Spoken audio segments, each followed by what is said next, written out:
이제는 집사의 자격에 관한 말씀을 함께 공부하겠습니다. 디모데전서 3장 8절 말씀입니다. 디모데전서 3장 8절입니다.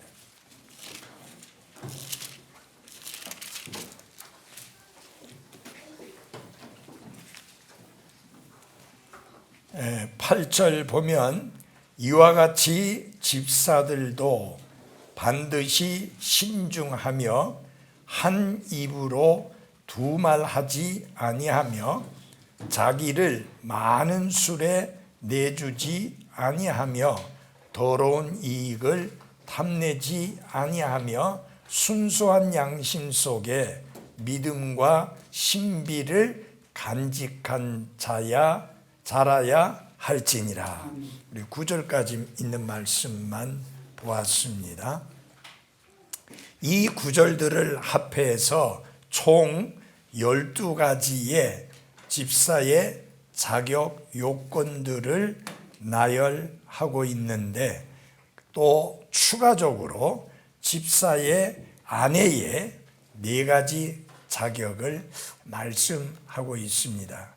여러분들이 목사의 자격에 관하여 말씀을 배우면서 함께 말씀을 살펴보면서 목사의 아내의 자격에 대한 말씀이 나왔나요? 안 나왔나요? 안 나왔죠. 그런데 집사의 아내에 대해서는 말씀하고 있거든요.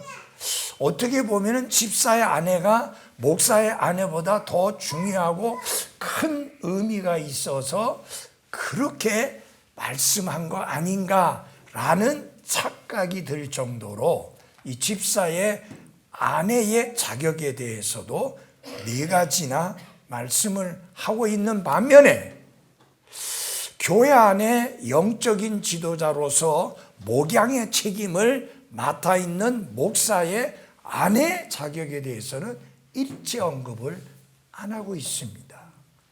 무엇이 차이가 있느냐?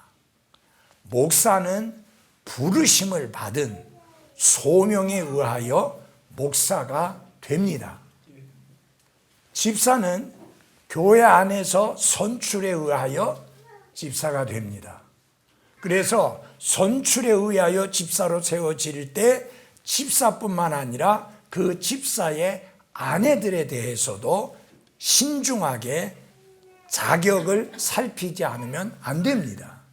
그러나 목사의 아내는 하나님께 부름받은 사람이, 결혼하기 전에는 하나님께 부름받은 사람이니까 결혼 대상자를 찾을 때에도 또 대상자하고 대화할 때에도 나는 하나님의 부르심을 받았고 나는 평생 목회자의 길을 갈 거다. 그럼에도 불구하고 함께 한다고 하면은 결혼할 수 있고 함께 인생을 같이 할 수 있다. 그렇게 될 때에 그 아내가 될 사람은 정말 진지하게 기도하지 않으면 안 돼요. 그렇죠? 예. 그래서 예외적인 경우는 언제냐? 결혼을 했어요. 결혼할 때는 목회한다는 이야기 없었는데 한참 잘 섬기다 보니까 나중에 결혼 후에 소명을 받는 거예요. 부르심을 받는 거예요. 이제 그럴 때는 이혼할 수는 없잖아요. 목사가 됐다고, 목사가 되겠다고 한다고. 그래서 이혼할 수 없으니까 함께 그 길을 가게 되는데, 그런 경우에 부인들이 많이 힘들어합니다. 왜냐하면 처음에 자기는 목사의 아내가 되겠다는 결단에서 시작된 게 아니었기 때문에. 근데 이제 미국에서는 남편이 일상 다른 직업을 가지고 혹은 개인 사업을 하다가 부르심을 받아서 헌신을 하게 되면 거의 대부분의 경우에 부인도 함께 신학교에 입학을 하고 같이 신학교를 다닙니다. 거의 그래요. 지금 우리나라에 나와 있는 선교사님들 중에 독립침례교회 선교사들 사모는 모르겠는데 성서침례교회 선교사 사모들은 100% 다 신학교를 함께 다닌 분들이에요. 우리 앤드류 선교사도 그 사모가 같이 신학교를 다녔고 신학교에서 만난 거예요. 마스로 선교사님 부부도 둘 다 신학을 졸업했어요. 표사 선교사님도 마찬가지고 제일 처음에 한국에 선교사로 나오셨던 페퍼 선교사님 부부도 마찬가지였고 다 그렇습니다. 지금 제가 알고 있는 독립침례교회 목회자, 선교사 그 사모들도 신학교를 같이 했어요. 단 공부 과목이 달라요.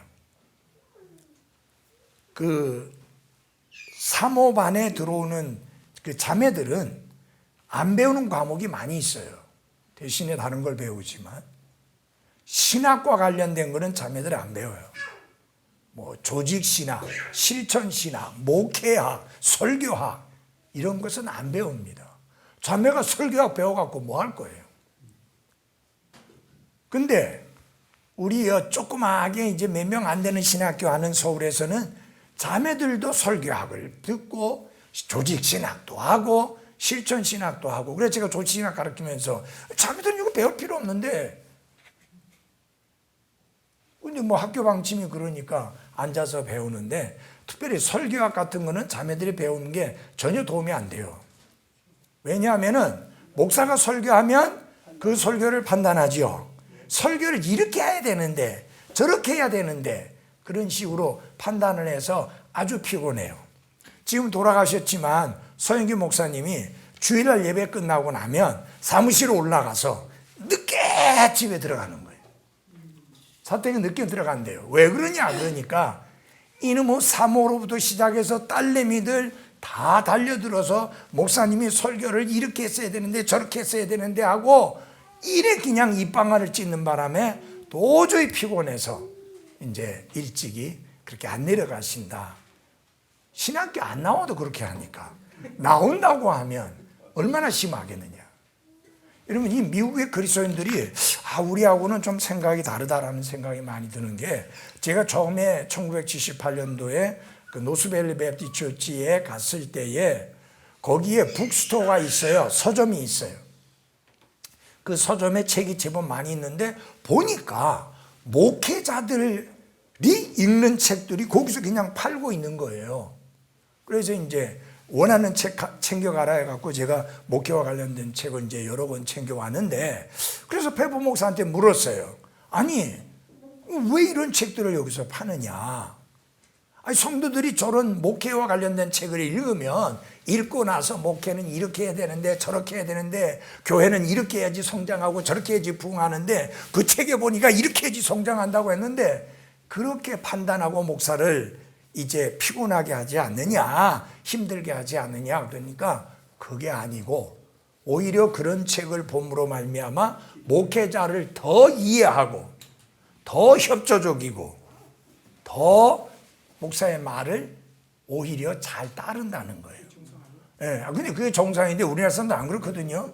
예, 우리 한국 그리스도인들은 안 그래요. 그런 거 봤다가는 훨씬 더 판단 많이 하고 훨씬 더 그 공격적인 말들을 많이 합니다. 안 보길 망정이지 보면 더 많이 해요.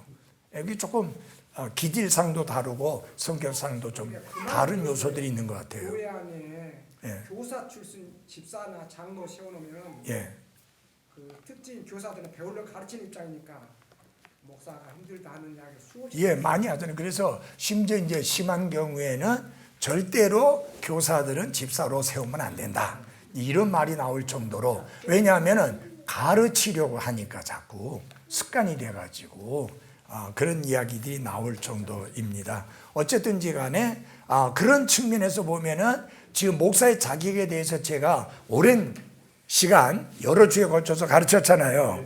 사실은 그걸 빼야 되는 거예요. 왜냐하면 이게 그 나와 관련된 내용이잖아요. 그렇죠? 목사인 나와 관련된 내용이기 때문에 성도들하고 관련되어 있지만 특별히 목사와 더 많이 관련되어 있으니까 그런 면들이 있기는 있습니다. 그런 측면에서 그 집사 안에는 소명을 받은 사람이 아니니까 자격 요건을 말하게 되는 것입니다. 자, 그러면은 감독의 자격 요건과 동일하게 요구되는 집사의 자격 요건들이 있습니다. 사실상 많은 부분에서 집사의 자격 요건들과 목사의 자격 요건들이 같은 것을 볼 수 있습니다. 목사만이 해야 되는 특수한 분야, 그 분야 말고는 다른 부분에 있어서는 이제 그 자격 요건이 같은 것을 볼 수가 있는데요. 목사에게 요구된 5가지의 자격 요건들이 집사들에게도 요구되고 있는데 같이 비교하면서 그냥 간단히 넘어가겠습니다. 왜냐하면 지난번에 공부했으니까. 처음에 8절에 보면은 어떤 말씀이 나오느냐면은 그런 말이 나옵니다. 먼저 자기를 많은 술에 내주지 아니하며, 여기 많은 술에 내주지 않는다고 그랬는데 3절에 보면 이렇게 말씀했습니다. 목사의 자격에 대해서 자기를 술에 내주지 아니하며, 3절에서는 술에 내주지 아니하며 8절에서는 많은 술에 내주지 아니하며. 그래서 이제 이 말씀을 가지고 어떤 식으로 해석하는 사람들이 있느냐, 목사는 절대 술을 마시면 안 되지만 집사는 약간 마시는 것은 괜찮다, 취하지 않을 정도로만 마시면 된다 라고 이렇게 해석을 하고 그렇게 하려고 하는데, 사실은 그런 말은 아닙니다. 목사는 알코올이 있는 음료수는 마시지 않아야 될 뿐만 아니라 집사도 마시지 않아야 되고 더더구나 술 취하는 일은 없어야 되는 게 확실합니다. 여러분, 우리나라 그 삼계탕 집에 이 삼계탕을 주문하면 꼭 이렇게 따라 나오는 게 있죠. 뭐예요? 인삼주가 나와요. 부목사 알아요? 어디에요? 가보려고? 네. 네. 아니, 어저께 제가 삼호정이라고 부산에 오래된 그 식당이 있잖아요. 진짜 맛대가리 없더라고. 그 옛날에는 진짜 날렸는데 이제는 영 맛이 아니에요. 그래서 정말 삼계탕 중에 그래도 좀 제일 좋은 걸 먹어본다고 한방 삼계탕을 시켰는데 국물부터가 비주얼이 영 말이 아니야. 진짜 맛도 없고. 근데 이제 옆에 이렇게 해가지고 뭐가 나왔어요.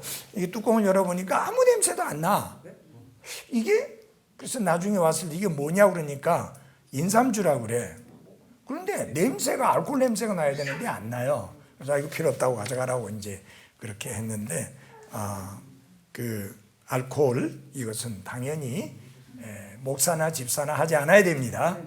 많은 술이라고 하니까 적은 술은 괜찮고 많은 술은 안 된다는 식으로 그렇게 해석을 해서는 안 된다고 하는 것입니다. 그 다음에 더러운 이익을 탐내지 아니하며, 여기 목사의 자격에도 3절에 보면 더러운 이익을 탐내지 아니하며 라고 같이 나오고 있습니다. 또 10절에 보면은 책망받을 것이 없는 자여야 된다고 했는데, 우리 목사의 자격에도 보면은 같은 내용이 나와 있는 것을 볼 수가 있습니다.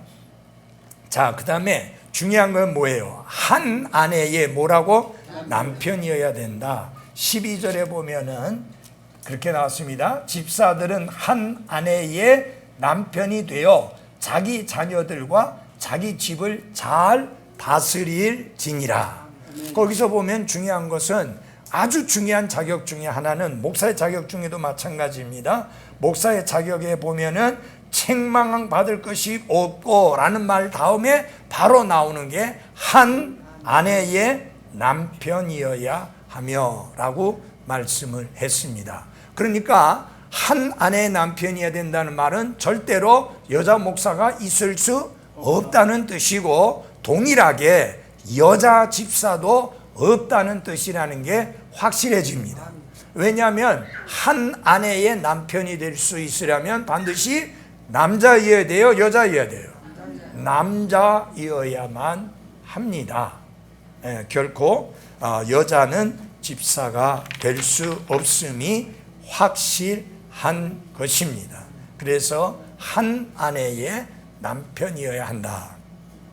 근데 대한민국의 교회 역사 속에 이 여자들을 집사로 아주 많이 세움으로 기성교회는 교회 성장에 큰 기여를 하게 만든 사실이 있습니다. 왜냐하면 한국에 기독교가 들어왔을 때 그때 여성의 위치는 아주 형편없었습니다. 그런데 이들을 갖다가 집사라고 세우면서 이들이 교회에 와서 무슨 소리 듣기 시작합니까? 님자를 듣기 시작합니다. 다른 사람이 아무개 집사라고 안 부르잖아요. 집사님이라고 부르잖아요.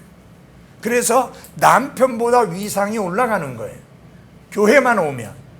왜냐하면 남편은 아직까지 그만큼 교회에 열정도 아니고 마지못해서 마누라 따라서 교회 왔다 그 말이에요. 근데 아내는 열심히 다녀가지고 이제 님자를 듣게 됐잖아요. 그러니까 이게 여자들이 굉장히 신나는 거예요. 교회에 와서 집사님 소리를 들으니까 뭐가 된 것 같고, 그 다음에 뭔가 출세한 것 같고, 뭔가 감투를 쓴 것 같은 느낌을 가지니까 이 여자분들이 죽기 살기로 열심히 하는 거예요. 자, 그렇지만 여러분들은 그런 집사라는 호칭 안 받아도 우리 자매님들 잘 섬기지요? 뭐 그런 호칭 없다고 그래서 문제 있어요? 없지요.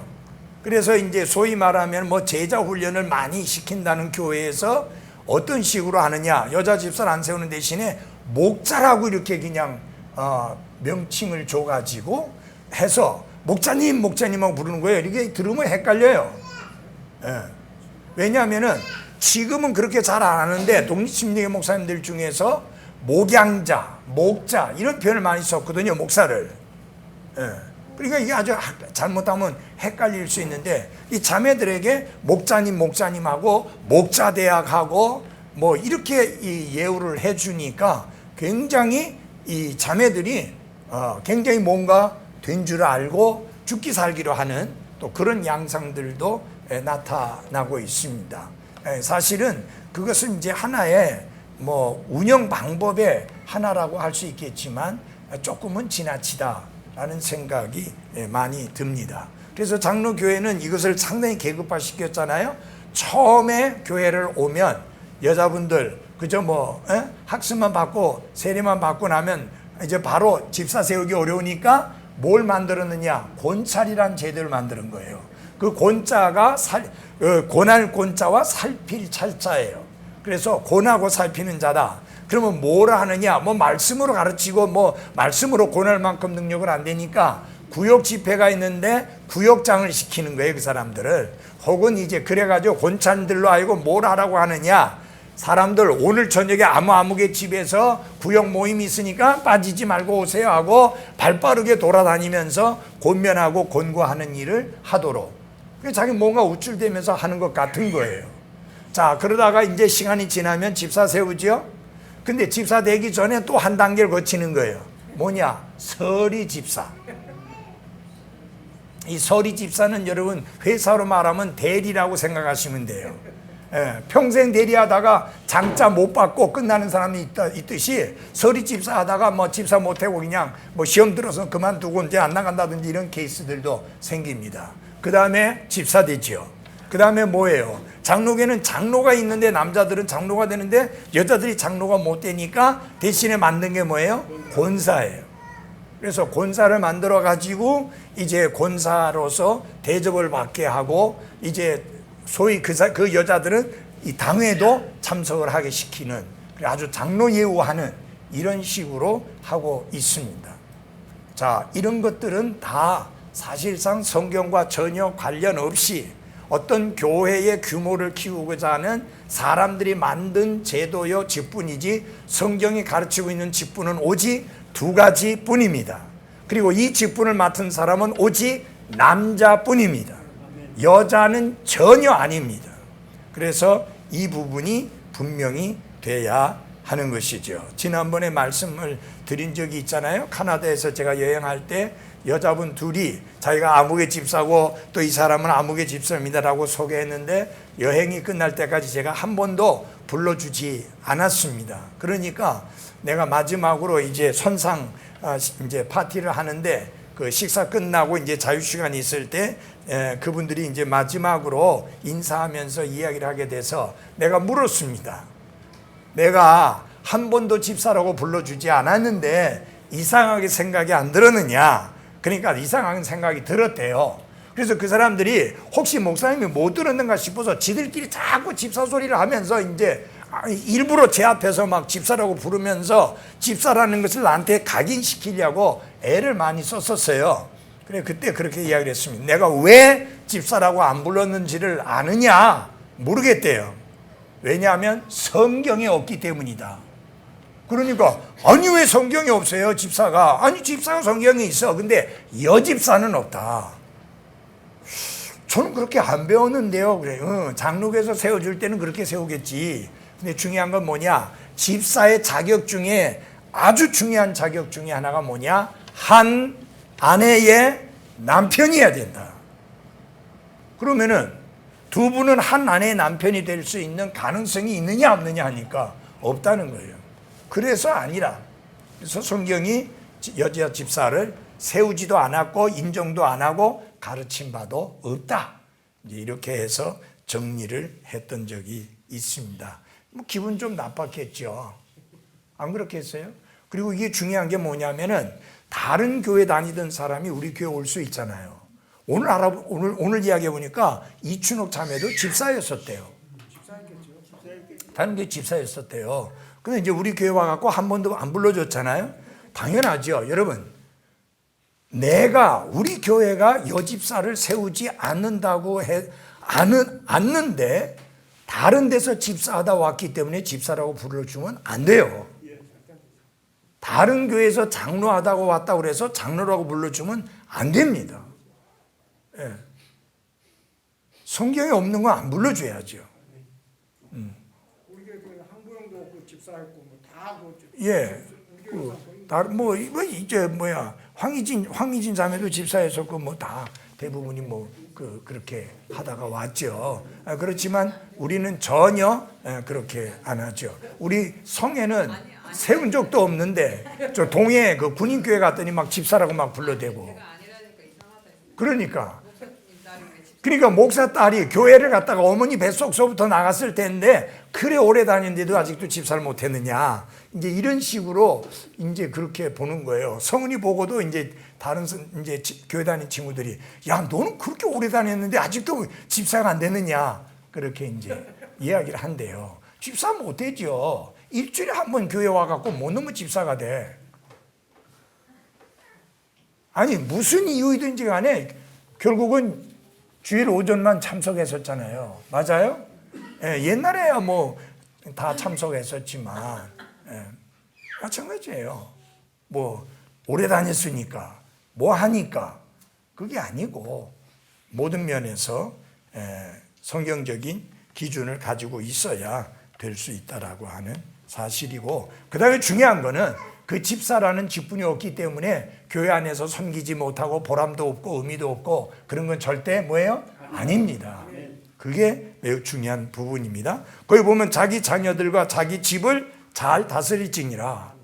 여러분 자기 자녀와 자기 집을 다스리는 책임은 절대 여자에게 준 게 아니라 그 가정의 가장인 남자에게 준 것입니다. 그러니까 여자는 집사가 될 수 없어요. 왜냐하면 자기 집과 자녀를 다스리는 그런 권한이 여자에게는 없기 때문입니다. 뭐 요새 하도 여건이 이게 뭐야 이게 신장이 돼가지고 여자들이 뭐 굉장히 큰 소리 치고 그렇게 하고 자꾸만 주도권을 쥐려고 하는데 그건 성경적으로 바른 방법이 아니에요. 이게 얼마나 비참하느냐면은 남자가 죽기 살기로 가서 돈 벌어 오는데 마누라한테 용돈 타는데 5천 원만 더 올려줘, 한 달에 10,000원만 더 올려줘. 여러분 남편 그렇게 만들면 안 돼요. 혹시 여기 있는 분 중에서 그래 하면 안 돼요. 그건 잘못이에요. 그렇게 하는 거 아니에요. 가정을 총체적으로 책임지고 있는 건 남자예요. 가정과 자녀를 다스리게, 거기 가정을 다스린다는 말 속에는 아내를 다스린다는 말도 들어있는 거예요. 그렇기 때문에 이런 질서들은 결코 흔들려서는 안 되고 그런 부분들이 말씀대로 잘 지켜져야 한다라고 하는 것입니다. 자, 집사의 나머지 자격 요건들을 보겠습니다. 3장 8절에 보면 이와 같이라고 시작하는 것에 주목을 하십시오. 교회 직분을 가지는 사람들에게는 공통으로 적용되는 일반적인 자격 요건들이 있다. 그러니까 목사와 똑같이 함께 적용되는 공통적인 자격 요건들이 있다. 그래서 시작이 어떻게 돼요? 이와 같이라고 목사가 쫙쫙쫙쫙 이런 자격 요건이 필요로 하듯이 이와 같이 집사들도 이러이러한 자격 요건을 갖추고 있어야 된다. 그러면서 이제 7가지가 추가적인 자격 요건들이 나오는데 8절에 보면 첫째 뭐 해야 된다고 그랬어요? 신중해야 한다라고 했습니다. 이 신중하다고 하는 말은 중력이라고 하는 말에서 유래가 되었는데 무게가 나가는 또는 진지한이라는 뜻을 가지고 있습니다. 정말 집사는 진지한 사람이어야 된다. 가볍고 함부로 말하고 함부로 행동하고 함부로 말을 내뱉는 그런 가벼운 사람이어서는 안 된다. 무게 있는 사람이어야 된다. 당연히 목사도 신중해야 되잖아요. 당연히 목사도 그렇게 가볍게 해서는 안 된다. 제가 어떤 목사에게 그런 이야기를 했어요. 혹시 모르겠다. 너무 미국적인 그런 요소가 너무 많이 있어서 그런 것 같다. 너무 아메리카나이즈 돼 있다. 그래 하지 마라. 한국에서는 그렇게 가벼우면 다 까먹는다. 목사는 무게가 있고 신중해야 되고 그게 맞습니다. 쓸데없는 소리 함부로 내뱉고 또 무책임하게 말 함부로 하고 가볍게 행동하고 가볍게 말하는 이런 것들은 피해야 하는 게 맞습니다. 여러분이 놀라지 않았어요? 저 미친놈 그 정광훈 목사가? 정광훈 목사도 아니야. 정광훈 그놈이. 정광훈이가 한 이야기 들어봤죠? 하나님도 까불면 나한테 죽어 그러네. 그런 신성모독적인 말이 어디 있어요? 지금 저 구약시대 같으면 벌써 맞아 죽었어. 예. 저 살아있는 게 이상해 저게. 아니 정말 거듭난 하나님의 사람이라면 하나님 가만히 계시겠어요? 저렇게 모독적인 말을 하는데? 농담으로 해도 안 된 말이라고 했잖아요. 아니 농담으로 한 게 아니에요. 진지하게 했어요. 농담이라도 그런 농담. 아니 그럼요. 그런데 공개석상에서 그거는 뭐 진짜. 아니 어떻게 하나님을 가르쳐 그따위 식으로 말할 수 있어요? 예. 이런 아니 그건 미친놈 맞잖아요. 미치도이죠. 제정신으로 그런 말 할 수 있어요? 예?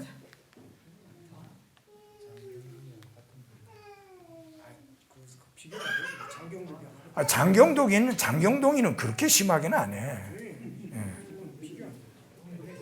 그래서 이게 참 그리고 거짓말을 밥 먹듯이 해요. 지가 다 한 말, 다 녹화되어 있고 녹음되어 있는데 안 했다고. 자기가 경찰이 4번이나 불렀는데 안 갔는데 왜 안 가느냐? 그렇게 안 했으니까. 그래 이제 체포영장 나올까 봐 그런지 경찰서 가서 11시간인가 조사받고 나왔잖아요. 뭐 안 했다는 거 다 그대로 한 거잖아요. 여러분 우리 여기 그 목사의 자격 말하는 것 중에 거짓말 이중 일구이연하면 안 된다 했잖아요.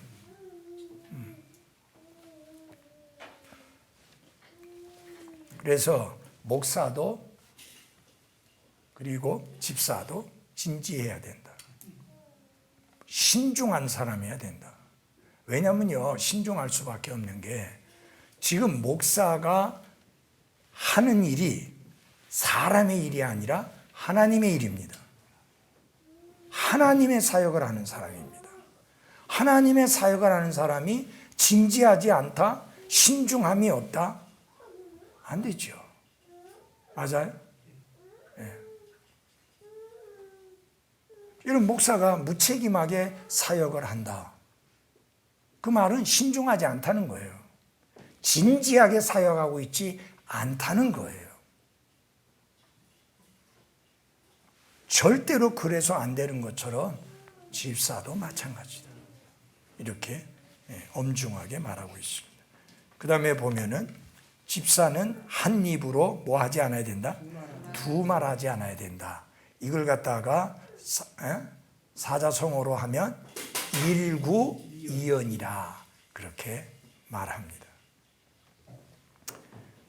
초기에 저는 전에도 설명을 드렸죠. 사도행전 6장은 집사가 아니라고 임시위원이라고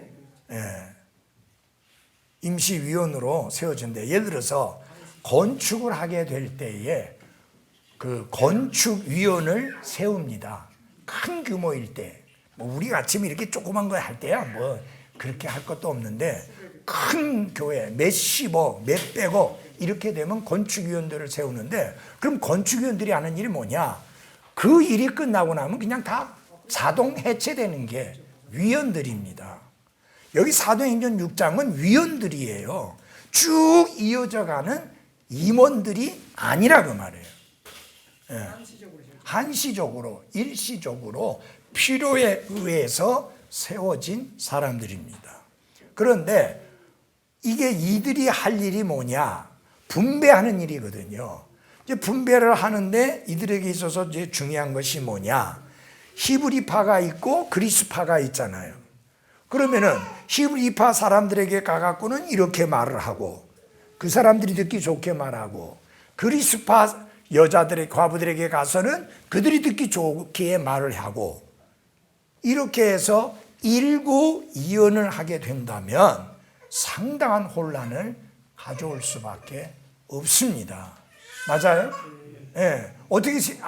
어떤 결과 나는 거냐? 둘이 쌈 붙이는 결과밖에 안 되는 거예요. 굉장히 위험한 일이에요. 그렇기 때문에 그런 일을 결코 해서는 안 됐던 거죠. 마찬가지로 교회 안에서 집사로서 섬기는 사람이 목사에게는 이렇게 말하고 성도들에게 가서는 또 다른 소리 하고 그렇게 하면 뭐냐? 목사와 성도들 사이를 이간질시키는 거고 그렇게 일구이연을 하게 되면 상당히 심각한 문제가 일어날 수밖에 없습니다. 그리고 지난 역사 속에 교회 안에서 집사들로 인하여 문제가 생겼을 때가 전부 거의 그런 것 종류의 것들이에요. 예. 성도들에 가서 한 이야기하고 목사에게 한 이야기하고 다르기 때문에 문제를 일으키게 되는 상황들이 생겼었고 아주 심각한 문제들이 많이 생겼었습니다. 그래서 집사들은 결코 일구이연해서는 안 된다라고 하는 것입니다. 언어 생활의 중요함이. 그 다음에 순수한 양심을 가져야 한다. 9절입니다. 디모데전서 3장 9절. 순수한 양심 속에 믿음의 신비를 간직한 자라야 할지니라. 이게 순수한 양심이 필요한 게 왜 그러냐면 순수한 양심이라는 말은 깨끗한 양심이라는 말이잖아요. 양심적으로 깨끗해야 된다라고 하는 겁니다. 여러분, 우리가 구원받기 전에 우리의 양심은 더러운 양심이었습니다. 누구나 할 것 없이 타락되고 부패하고 더러운 양심을 가지고 있었습니다. 그런데 우리가 구원받게 될 때 하나님께서 그의 거룩한 성령의 역사를 통해서 또 그분의 흘리신 보배로운 피를 통해서 우리의 양심을 깨끗게 해주십니다. 그러면 한 번 깨끗게 해주시면 그 양심이 우리 죽을 때까지 계속 깨끗한 상태가 유지되느냐? 그러면 얼마나 좋겠어요? 그렇지 않습니다. 그래서 우리 구원받은 그리스도인의 양심이 깨끗게 됐지만 근데 그 양심이 어떻게 될 수 있다? 더럽혀질 수 있습니다. 그래서 사도 바울이 평생 주님을 섬기면서 그가 깨끗한 양심으로 양심에 실족함이 없이 자기가 하나님을 섬겼노라고 간증하고 있는 것을 볼 수 있습니다. 그러니까 무슨 말이냐면은 양심상으로 하나님 앞에서든 사람 앞에서든 나는 거리낄 것이 없이 하나님을 섬겼다. 참 대단한 고백 아니에요? 예, 우리 함께 찾아보겠습니다. 사도행전 24장 16절입니다. 사도행전 24장 16절.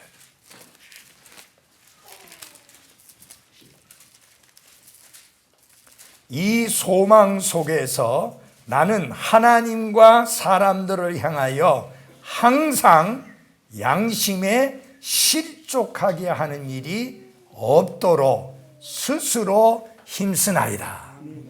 둘을 다 말하잖아요. 하나님과 어떻게? 사람 앞에서. 하나님 앞에서도 그렇고 사람들을 향해서도 그렇고 항상 양심에 거리낄 것이 없도록 실족하게 하는 일이 없도록 스스로 힘쓴다. 그러니까 그 말은 무슨 말이냐면은 내가 양심에 거스리게 하는 일을 하지 않았습니다 라고 자기 자신을 항변하는 내용인 것입니다. 자, 그래서 집사들을 세울 때 그 집사들을 보게 될 때에 그 양심이 깨끗한 양심에서 이제 문제될 것이 없는 그런 사람을 세워라. 순수한 양심의 소유자들을 세워라 라고 합니다. 그러면서 디모데전서 1장 5절을 참고해 볼 때 어떤 사람이어야 되느냐? 건전한 믿음의 사람이라는 뜻입니다. 여러분, 건전한 믿음을 가진 사람이라면 그 양심도 거리낄 것 없이 깨끗한 양심의 소유자입니다. 신앙이 더러우면 양심도 더러워요. 신앙이 깨끗하면 양심도 깨끗해요. 왜냐하면 신앙과 양심은 따로 가는 게 아니에요. 함께 가니까. 그래서 신앙에 문제가 있으면 양심에 문제가 생겨요. 그래서 거짓말하면서도 별로 찔림 안 받아요. 잘못 행하면서도 찔림 안 받아요. 그러나 건전한 믿음의 소유자들은 민감하거든요. 예민하거든요. 죄와 불법에 대하여 예민하기 때문에 양심이 그렇게 더럽혀질 수가 없습니다. 그러니까 건전한 믿음의 순수한 양심을 가진다는 말은 다른 말로 건전한 믿음의 사람이다 라고 하는 의미를 갖고 있다. 그 다음에 고린도후서 1장 12절에 보면은 한번 보겠습니다. 고린도후서 1장 12절.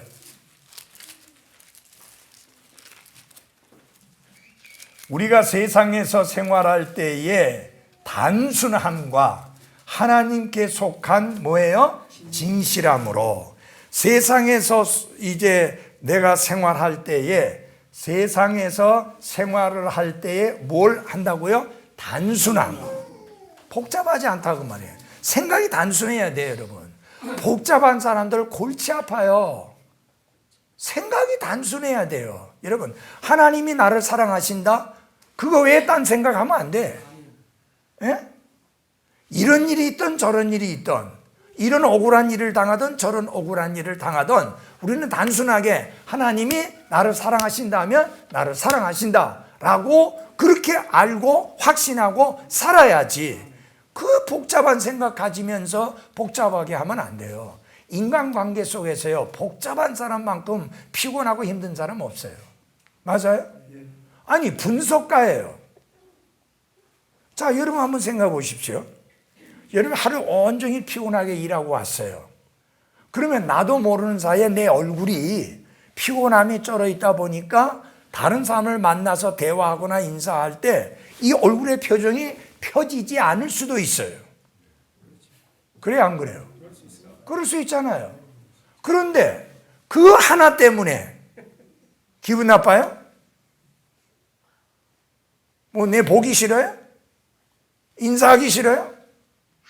왜 이렇게 복잡하게 생각하냐고 말이에요.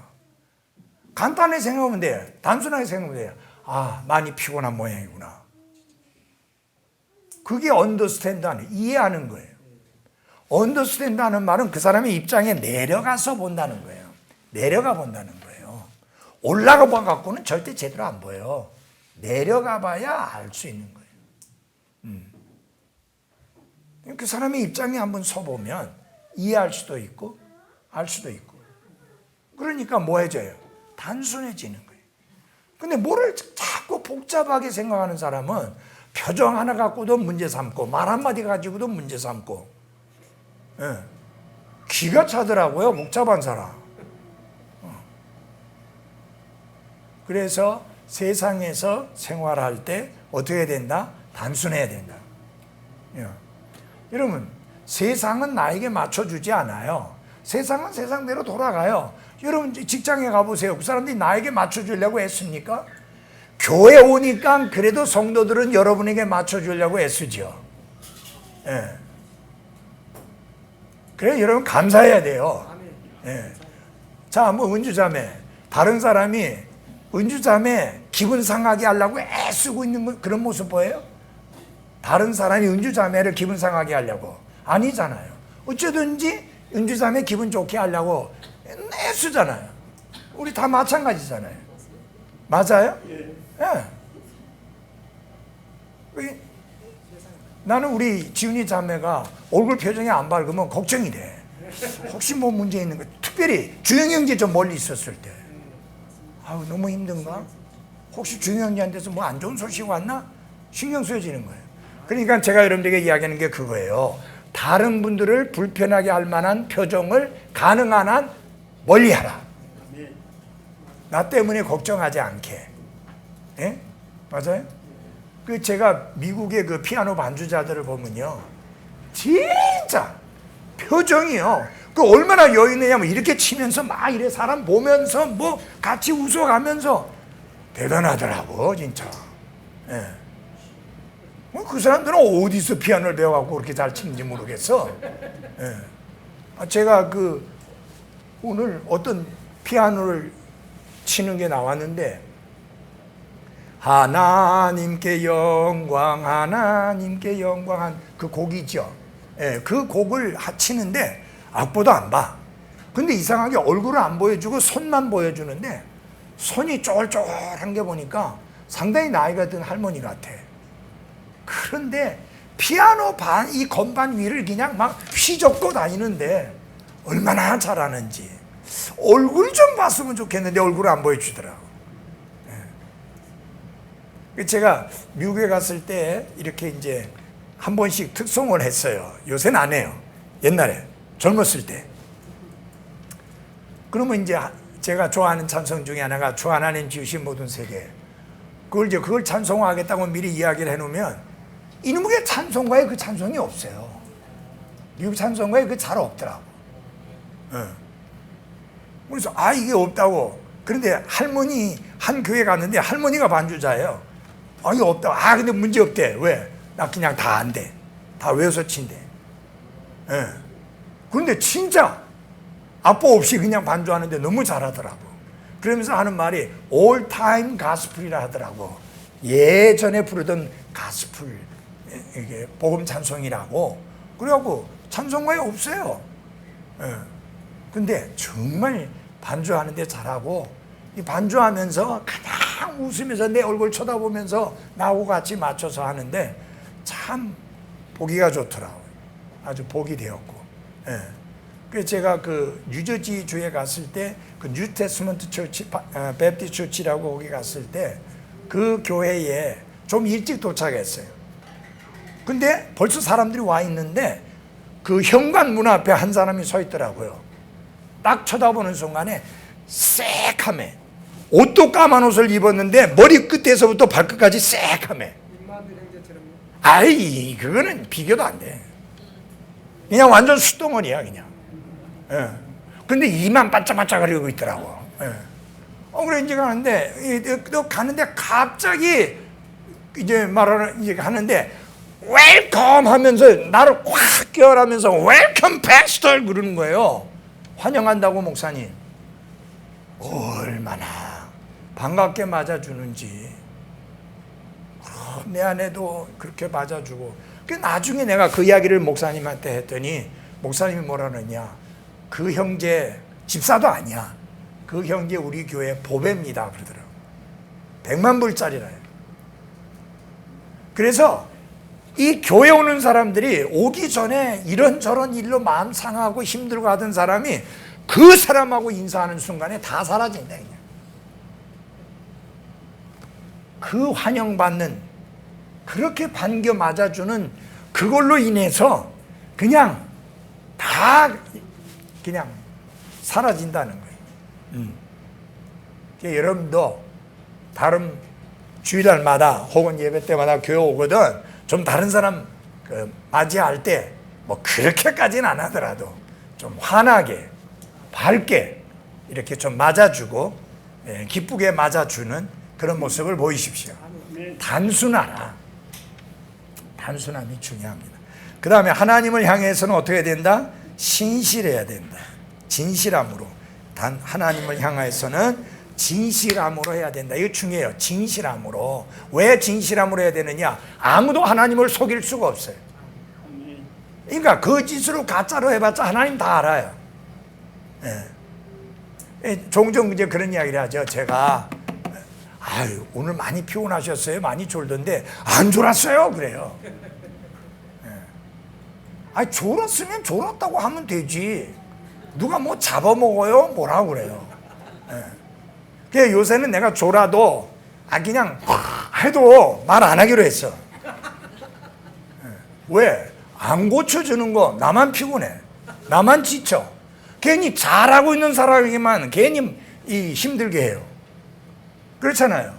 난 안 졸고 있는데 조는 문제 자꾸만 목사가 이야기하면 안 조는 사람은 괜히 쓸데없는 말 듣고 있잖아요. 그래서 안 하기로. 어느 교회 가서 하든지 안 하기로. 그냥 뭐 아마 졸든지 자든지 아유 교회만 오면 됐어 그냥. 그 나머지는 그 사람 책임이에요. 왜? 그가 하나님 앞에 진실되게 안 하고 있잖아요. 하나님께 경배드리러 왔으면 진실되게 하나님께 경배드려야죠. 그 경배드리는 경배드리는 시간 속에 중요한 것이 뭐냐? 하나님이 내게 주시는 말씀을 받는 건데 하나님은요 직접 하늘에서 들려주지 아니하고 사람을 세워서 사람을 통해서 하나님의 말씀을 들려주게 하시잖아요. 맞아요? 그러니까 굉장히 중요한 거예요. 그래서 여러분 두 가지가 다 중요해요. 말씀을 전하는 사람 자체의 준비. 다시 말하면은 말씀을 전하는 사람이 전하는 그 말씀이 들었을 때 먹을 게 있어야 돼요. 받아들일 만한 게 있어야 돼요. 먹을 것이에요. 그래서 제가 젊은 사역자들에게 신학생들에게 늘 하는 이야기 중에 하나가 그겁니다. 먹을 게 없으면 절대 교회 안 온다 사람들. 그렇잖아요. 먹을 게 없는데 왜 또 와요? 여러분 식당에 한 번 갔다가 다시는 안 가는 식당들 있죠. 가보니까 맛이 없는 거예요. 가성비가 떨어지는 거예요. 돈은 많이 줬는데 형편없는 거예요. 지난 월요일 날 우리 김항호 집사님이 식사를 같이 하시다고 연말이고 그러니까 어디로 갈까 하니까 목사님이 좀 알아보시라고. 목사님 알아서 하죠. 우리가 모른다고. 그래서 제 나름대로 또 인터넷을 뒤져갖고 한 군데를 찾았어요. 부산의 맛집이라고 해가지고. 근데 절대 부산의 맛집에 속지 마요. 선거짓말들이에요. 근데 그럴듯하게 생겼더라고요. 찾아갔더니 이건 도저히 못 시켜 먹겠어요. 왜냐하면 한우인데 100g에 25,000원, 28,000원 하는 거예요. 여러분 100g은요 먹어도 뭐 간에까지 기별은 아니고 그냥 간에까지 기별 가려면 너무 많이 먹어야 되고요. 이 진짜 먹은 것도 아니고 안 먹은 것도 아니고 그런데 한 사람당 25,000원, 28,000원이면 네 사람이 가는데 그게 어떻게 되는 거예요? 그래서 그냥 골라 싼 거 갈비탕. 근데 구워 먹는 고기는 한우인데 갈비탕은 또 수입고기. 그리고 내 안에 된장찌개,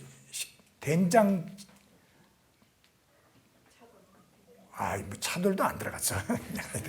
그냥 된장 뭐 된장국하고. 그러니까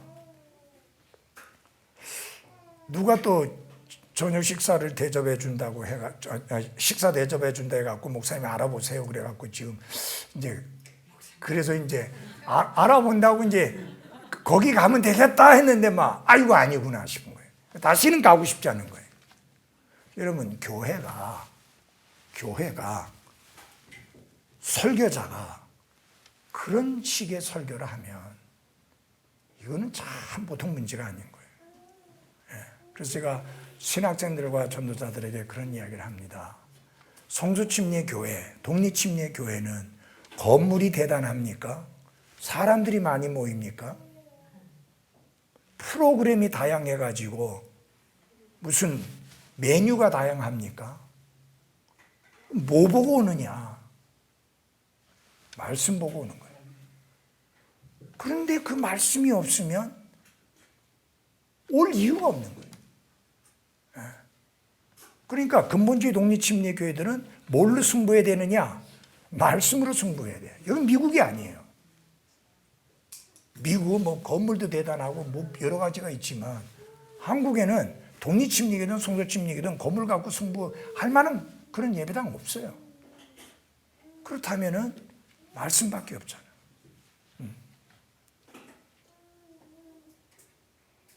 이게 말씀으로 승부해야 된다. 아까 이춘웅 자매 잠깐 이야기를 했는데 나는 김판숙 자매가 전도에서 온 줄 알았더니 그게 아니고 암 치료를 하는 상황 속에 원래 서문교회라고 저기 연산동에 있는 거 거기를 다녔거든요. 거기 집사였다고. 그런데 누가 태워다 주는 것도 아니고 택시 타고 갈 수도 없고 매번. 그러니까 할 수 없이 가까운 데를 가야 되겠다 해서 온 거예요, 우리 교회를. 와보니까 김판숙 자매가 친구가 다니고 있는 거지. 근데 그거하고는 상관이 없었어. 그러면 여러분 여기 예배당에 마주보고 있잖아요, 이렇게. 그래도 우리 교회를 들어온 거예요. 이름도 성서침례교회인데. 그 와보니 기가 차잖아요. 찬송가 달라, 성경 달라, 주기도문도 안 해, 사도신경도 안 해, 축도도 안 해. 근데 이게요, 되려니까 그 모든 것들을 아무 상관 안 한 거예요. 오직 뭐에만? 말씀에만 마음을 열은 거예요. 그래가지고 말씀을 받았어. 그러면서 나보고 그러더라고요. 목사님, 너무 말씀이 좋아서 저 옵니다. 예, 우린 그거밖에 없어요. 말씀 갖고 결국은 승부해야 돼요. 지금은 금요일 시간에도 오늘도 말씀 시간에 왔는데 너무너무 말씀 배우면서 좋아하고 기뻐하고 평생을 항암 치료를 받아야 된답니다. 안 준대요, 그 크기가. 예. 여러분, 그러면 웬만하면 교회 열심히 나오고 지금 자기 마음의 소원이 뭐냐면 몸이 좀 좋아져서 이 교회에서 몸으로 좀 섬길 수 있기를. 그게 소원이에요. 그래도 성경 공부 팀의 오전 팀은요, 돌아가면서 간식 준비해 오거든요. 자기가 샌드위치를 만들어 가지고, 그것도 조금 만들어 오는 게 아니에요. 잔뜩 만들어 와서. 어떻게 보면은 피하고, 난 아프니 이렇게 피하고 싶은데 그렇게 하고 싶어. 이게 뭐가 가능하겠느냐? 이 말씀이 들어가니까. 세례가 아니고 침례라 하니까 말씀이 들어가니까 침례 순종하고. 그건 지금 능력은 말씀에 있는 거예요. 네. 말씀이 능력 있는 말씀인데 말씀을 능력 있게 전하지 않으면 누구 책임이에요? 설교자 책임이에요.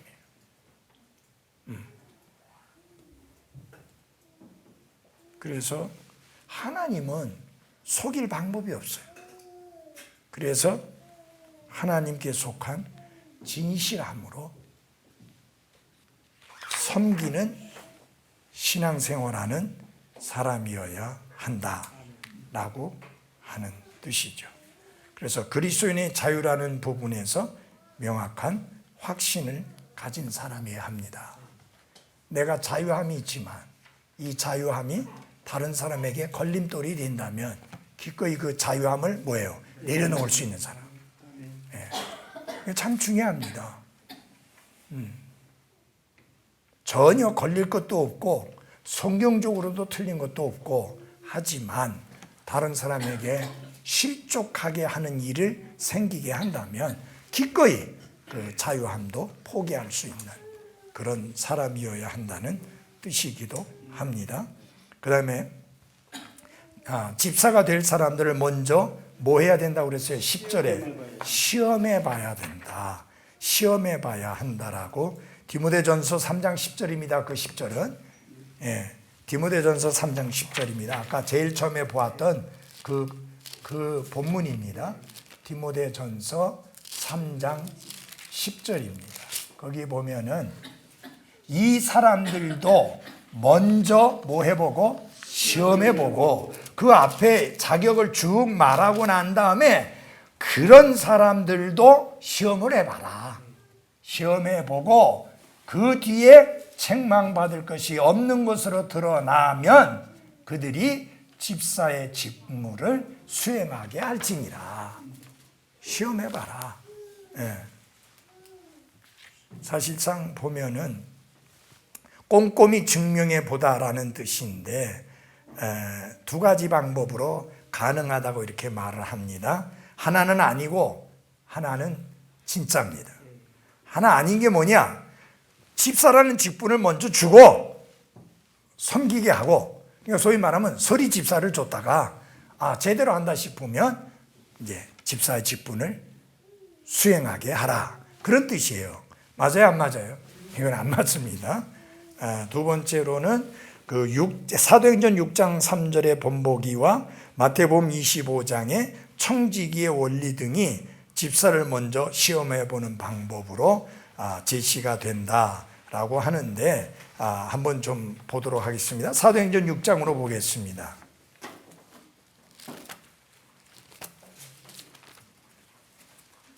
사도행전 6장. 집사의 자격은 아니지만은 하나님이 쓰실 수 있는 일꾼에게 요구되는 상황입니다.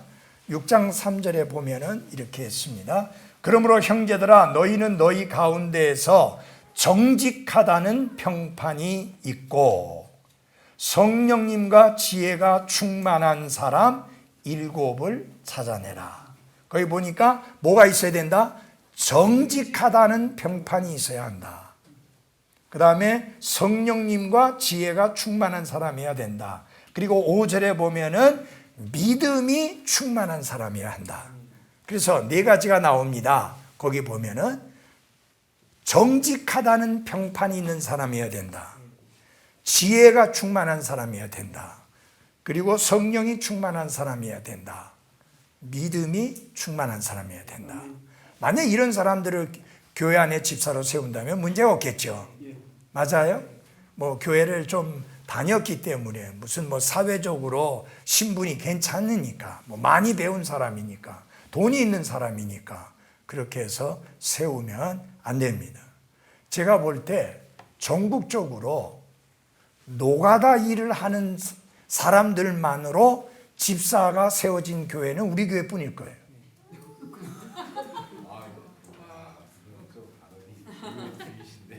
예?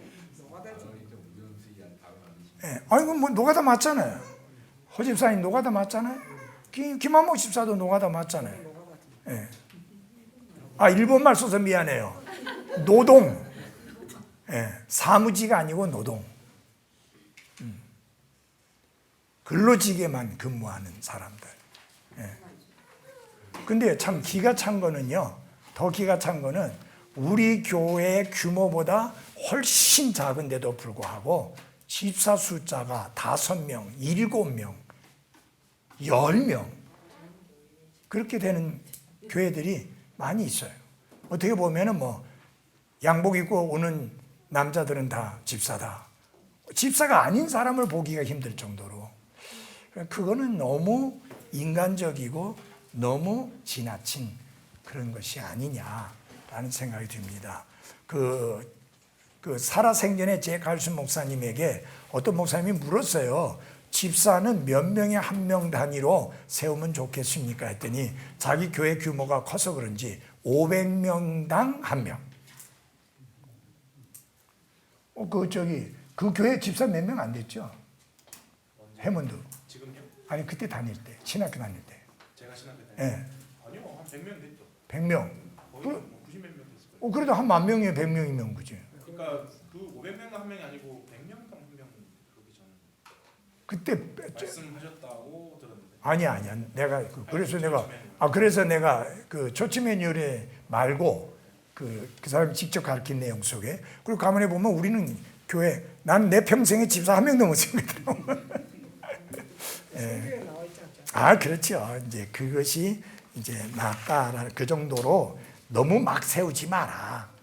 그런 이야기죠. 보통 보면은 그렇게 집사들 수가 미국에는 그렇게 많지가 않아요. 그렇게 제가 알기로 수능교회가 3,000명 정도 모일 때 집사가 400명이 넘었다고 했거든요. 그러니까 장로가 집사를 전도해도 예. 집사입니다 할 정도였습니다. 예. 근데 누가 집사님인지 몰라요. 그렇죠. 왜냐면 딕한 누구누구라고 부르는. 그러니까 이게 문제가 우리나라는 호칭이 따로 있잖아요. 교회 안에서. 집사님이라고 부르는 호칭이 있잖아요. 미국은 호칭이 없어요. 그런 호칭이. 예, 다 그냥 형제 아무개 브라더 아무개 하거든요. 형제 아무개 하고 아무개 형제 하기 때문에 실제로 누가 집사인지는 몰라요. 그렇다고 어디에 뭐 집사라고 뭐 적혀 있는 것도 아니고 주보에 나와 있는 것도 주에 아니고. 만찬하는 예배에 예. 참석해야 알아요. 예. 아, 저분 집사님이구나. 그것도 섬기는 사람만 집사인가 보다 하고 알지 뭐. 주의 만찬에 그 앞에 나와서 이거. 예. 그거 하는 사람들이 뭐 전부 다 하는 건 전부 아니잖아요. 다. 전부 다 해요? 사람이 많다 보니까 이제 다 달려들어서 해야 되겠지. 이제 그때쯤이야 이제 한 10,000명 정도 모이면 뭐 이제 다 달려들어서 해야 되겠죠. 이제 그때쯤이야 저분이 집사인가 보다라고 알지 평소에는 알 길이 없어요. 왜냐하면 호칭이 없으니까. 그러니까 이게 참 문제예요. 우리나라는 어제까지 이제 예를 들어서 연말까지 집사였는데 이제 새해 들어서 집사가 아니란 말이에요. 다른 교회 보면은 2년, 3년, 5년 이렇게 해서 선출을 할 때 2년짜리 집사 따로 뽑고 3년짜리 따로 뽑고 5년짜리 따로 뽑고 그래요. 그럼 어디서 나온 건지 모르겠지만 하여튼 희한하게 그렇게 해요. 그럼 이제 그거 끝나고 나면 땡이야. 근데 문제는 뭐냐면 연말까지는 그 사람 보고 집사라고 불렀잖아요. 근데 새해 되니까 아니거든. 그 다음에 이제 어떻게 부르느냐. 우리 김한목 집사님은 아직도 강천기 형제를 한 번씩 집사라고 그래요. 김영경 형제도 그렇게 하고 지금 옛날에 했는데 지금 아닌데 얘가 벌써 오래됐는데 이제 그런 분들은 그냥 오래 이게 배에 있어요. 그냥 그대로 그냥 나와. 예. 그래 나도 그 강배영 부형님 할 때 참 힘들죠. 저쪽에 이제 그 병을 하니까 물었어요. 하니까 뭐 가더라는데 우리 전도사님이신데 전도사님이요 그게 거기 그렇죠. 영화에서는 예. 전도사라 불러. 예. 그런데 여기서 우리가 부형이라 부르니까 예. 참 그렇더라고. 그런데 이게 참 그 강변 부형이 내가 신학교 다닐 때 그때 그 교회 집사였거든요. 예. 그러니까 뭐예요? 거의 50년 전에 50년이 넘은 그때 집사라고 부르던 양반을 지금 부형이라고 부르잖아요. 쉽지 않은 거지만. 그러면 왜 부형이라고 부르느냐? 우리 교회 집사가 아니니까. 그래서 여러분 잘 들으세요. 집사는 어디 가나 집사 아니에요. 로컬 처치, 그 교회 집사예요. 아시겠어요? 예, 그렇기 때문에 집사라고 안 부르는 거예요. 예, 다른 데서 집사 했었다 할지라도. 이해되죠? 네, 그렇게 되는 겁니다. 예. 지금 저기 집사의 자격에 대해서 공부하는 여러 가지 궁금한 게 있습니다. 성경적으로 집사는 임명, 선출, 그러니까 교회에서 어떻게 임명을 하는 건지. 교회에서 많은 교회들이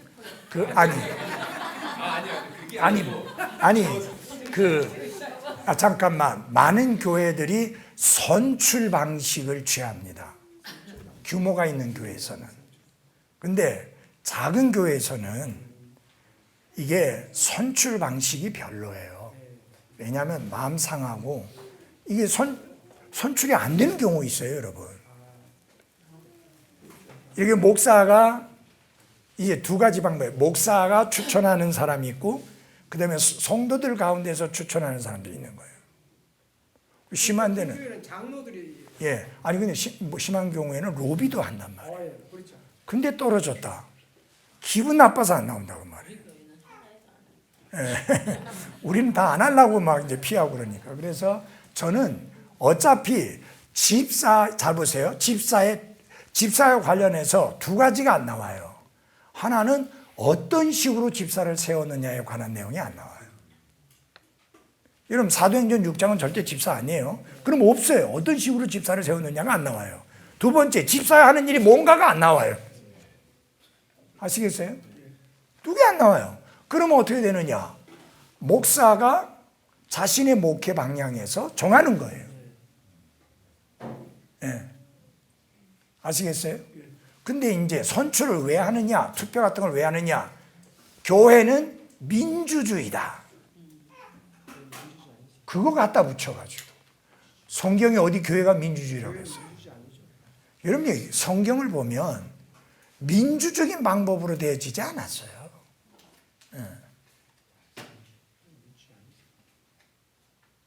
그 민주주의라고 하는 말이 나온 거는 천주교와 같은 교권주의가 아니라는 의미에서 그렇게 민주주의라는 방법을 쓰는 거지 그거 아니에요. 그래서 제가 볼 때 교회가 가장 바람직하게 나가는 방법이 뭐냐? 은혜스럽게 나가는 방향이에요.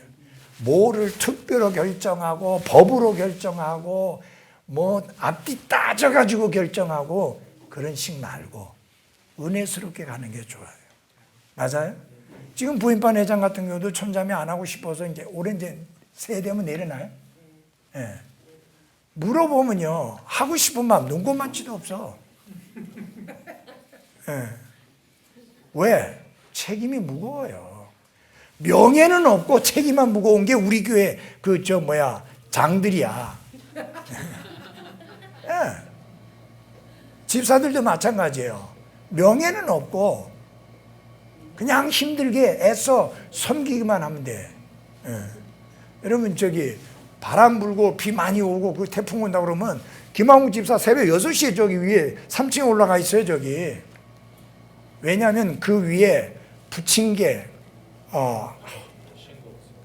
뭐라 그러지? 싱글. 아메리칸 싱글이라고 그러는가? 아스팔트 싱글. 그 싱글이 이렇게 하나 따닥따닥 이게 풀 해갖고 이렇게 붙인 거거든요. 근데 이게 한두 개가 일어나기 시작하면 같이 연달아 그냥 함께 그냥 막 들고 일어난다고. 혹시 그런 거 있을까봐 이게 태풍만 분다고 하면 올라가요. 집사님이 날려가면 그러니까 김 집사가 날아가면 어쩌려고 그렇게 올라가서 본다니까. 근데 여러분 잘 보세요. 그거 목사가 가서 보라고 했어요. 누가 보라고 했어요. 알아서 그 일은 내가 가까이 있고 내가 챙기고 봐야 할 일이다. 여러분 나무 머리 깎아주는 거 김집사 내 계속 하잖아요. 감나무 감이 그렇게 열리는 것도 김집사가 농약 치고 약 치고 거름 주고 그러니까 저렇게 열리는 거예요. 누가 하라고 그랬어요? 알아서 하는 거잖아요. 자원해서. 저게 무슨 대접받는 일이에요? 저게 무슨 집사가 대접받는 일이냐고. 허집사하고 우리 김한복 집사하고 장선호 형제만 있으면 우리 여기 못 고칠 게 없어. 세 사람만 있으면 다 해결돼. 집사 됐다가 잘렸잖아. 지금 미국 가는 바람에. 그게 왜냐? 그럼 왜 그러느냐? 왜 집사가 아니라고 하느냐? 우리가 지역교회를 믿잖아요. 교회도 안 나오는 집사가 있을 수 없잖아요. 나가죠. 그거 미국에서 나가고 있었지 여기서 다닌 건 아니잖아요. 내 말 아시겠어요? 그래서 희한한 집사도 있더라고요. 어떤 교회 보니까 해외 거주 집사. 여러분 해외 거주 집사를 하려면 우리가 어떤 신앙을 가지고 있어야 되느냐? 우주적인 교회를 믿는 교회여야 돼요. 우리는 우주적인 교회를 믿지 않아요. 지역 교회를 믿어요. 지역 교회를 믿으면 그 교회에 출석을 안 하면 그는 집사의 자격이 없어요. 물론 이런 경우는 있어요. 해외에 자기가 나가는 직장에서 해외 출장을 갔는데 뭐 5개월, 6개월이 있다. 그거는 자기가 안 나오려고 한 게 아니잖아요. 나올라 해도 출장 가 있으니까. 두 사람은 이민 갔었잖아. 그러니까 잘릴 수밖에. 그래갖고 4년 가까이 안 나오는데 돌아왔는데 두 집사님하고 하면 안 되지. 회원권도 없어졌고 회원권도 없는데 무슨 집사예요? 안 되잖아요. 그런 것들을 이게 우리가 바르게 해야 된다. 반듯하게 해야 된다 하는 이야기입니다. 이해하시겠죠? 네. 자, 그 다음에 신중해야 된다는 거 했잖아요. 한 입으로. 그 다음에 보면은 시험해 봐야 된다고 했죠. 거기까지 해야 될 것 같은데 시험해 봐야 된다. 그 다음에 뭐예요? 5번 거기까지입니다. 4번까지만 하겠습니다. 4번까지만 하고 다음 주에 모두 다 마무리 짓도록 그렇게 하겠습니다. 그런데 자, 잘 보십시오.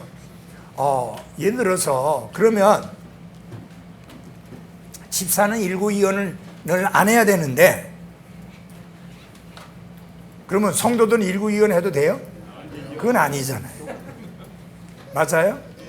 집사가 될 자격을 갖추려면은 신중해야 되는데 그러면 다른 그리스도인들은 신중하지 않고 함부로 해도 되느냐?